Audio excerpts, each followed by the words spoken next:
जय श्री राम दोस्तों, स्वागत है आपका तीसरे अध्याय में। बिंदुक ब्राह्मण की कथा।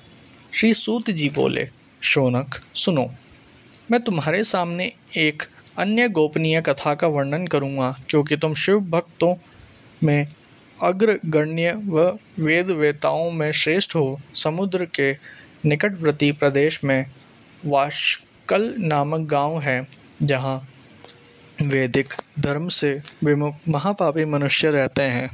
वे सभी दुष्ट हैं एवं उनका मन दूषित विषय भोगों में ही लगता रहता है। वे देवताओं एवं भाग्य पर विश्वास नहीं करते।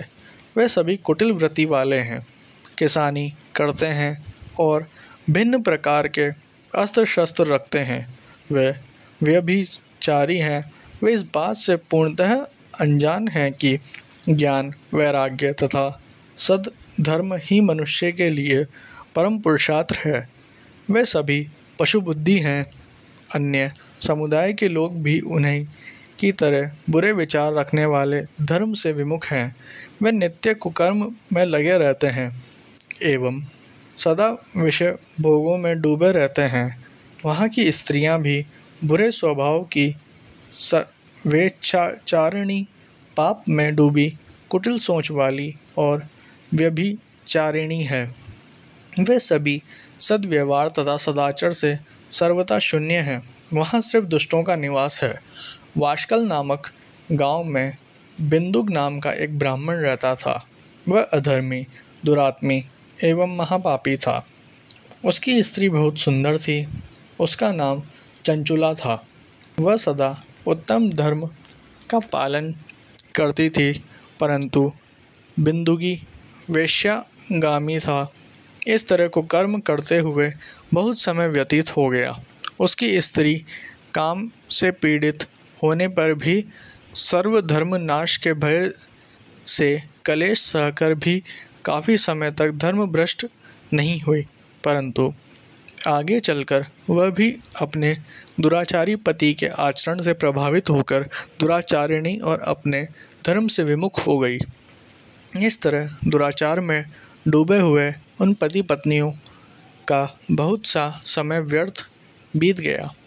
वेश्यागामी, दूषित बुद्धि वाला व दुष्ट ब्राह्मण बिंदुक समयानुसार मृत्यु को प्राप्त हुआ, नरक में चला गया।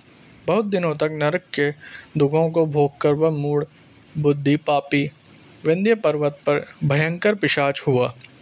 इधर उस दुराचारी बिंदुक के मर जाने पर वह चंचुला नामक स्त्री बहुत समय तक पुत्रों के साथ अपने घर में रहती रही। पति की मृत्यु के बाद वह भी अपने धर्म से गिरकर पर पुरुषों का संग करने लगी थी।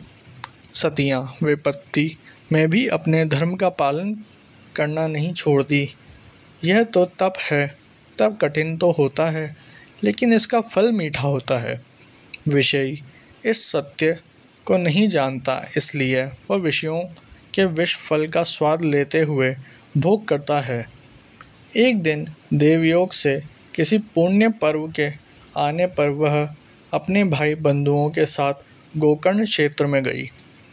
उसने तीर्थ के जल से स्नान किया एवं बंधुजनों के साथ यत्र तत्र घूमने लगी। घूमते घूमते वह एक देव मंदिर में गई। वहाँ उसने एक ब्राह्मण के मुख में भगवान शिव की परम पवित्र एवं मंगलकारी कथा सुनी। कथावाचक ब्राह्मण कह रहे थे कि जो स्त्रियाँ व्यभिचारी करती है, वे मरने के बाद जब यमलोक जाती है, तब यमराज के दूत उन्हें तरह तरह के यंत्रणा देते हैं। वे उसके कामाग्नि को तप्त लोह दंडों से दागते हैं। तप्त लोह से पुरुष से उसका संसर्ग कराते हैं। ये सारे दंड इतनी वेदना देने वाले होते हैं कि जीव पुकार पुकार कर कहता है कि अब वह ऐसा नहीं करेगा, लेकिन यमदूत उसे छोड़ते नहीं। कर्मों का फल तो सभी को भोगना पड़ता है। देव, ऋषि, मनुष्य सभी इससे बंधे हुए हैं। ब्राह्मणों के मुख से ये वैराग्य बढ़ाने वाली कथा सुनकर चंचुला भय से व्याकुल हो गई। कथा समाप्त होने पर सभी लोग वहाँ से चले गए।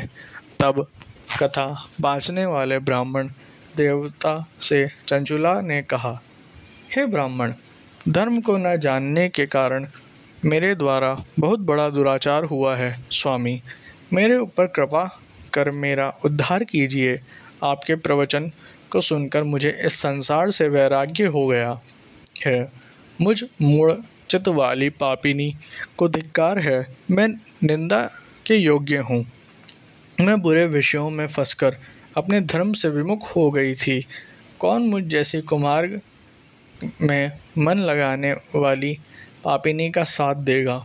जब यमदूत मेरे गले में फंदा डालकर मुझे बांधकर ले जाएंगे और नरक में मेरे शरीर के टुकड़े करेंगे, तब मैं कैसे उन महायातनाओं को सहन कर पाऊंगी? मैं सब प्रकार से नष्ट हो गई हूँ, क्योंकि अभी तक मैं हर तरह से पाप में डूबी रही हूँ। हे ब्राह्मण, आप मेरे गुरु हैं, आप ही मेरे माता पिता हैं। मैं आपकी शरण में आई हूँ। मुझ अबला का अब आप ही उद्धार कीजिए। सूत जी कहते हैं, शौनक इस प्रकार विलाप करती हुई चंचुला ब्राह्मण देवता के चरण में गिर पड़ी। तब ब्राह्मण ने उसे कृपापूर्वक उठाया